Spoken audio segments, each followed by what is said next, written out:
A wave of shock and panic gripped the Jayanto Kaloipara area under Teliamura police station after a senior citizen was found deceased at his residence under mysterious circumstances. The deceased, identified as Mahendra Debarma, a long-time resident of the locality, was discovered hanging from the veranda of his house by neighbors.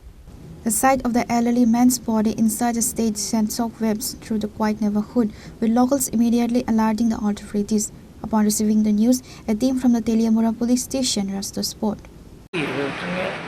কি কারণে সাতটার দিকে আমাদের কাছে খবর আসে যে ব্রহ্মছড়া জয়ন্ত কলইপাড়াতে একটা সুইসাইড করেছেন একজন লোক।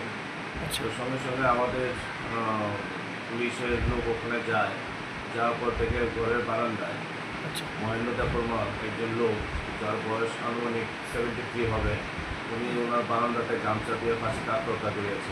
মানে কি কারণে ফাঁসি দিয়ে আত্মহত্যা করেছে কিছু জানা গেছে? মানে অ্যাকচুয়ালি ওনার মিসেস আজ থেকে 3-4 বছর আগে মারা গেছেন, কোনো ছেলে মেয়ে বা সংসার কেউ নেই। উনি রোগাক্রান্ত ছিলেন।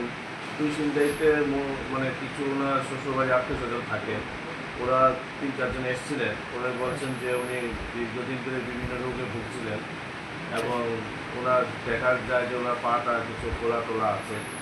হয়তো বা যেটা সবাই বলছে যে রোগের যন্ত্রণা থেকে মুক্তি পাওয়ার জন্যই উনি সুইসাইড করেছে।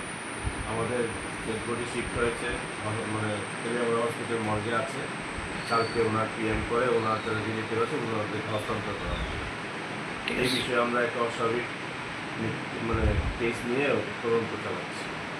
Reported by Hiran Moy from Teliamura, Chini Khoran.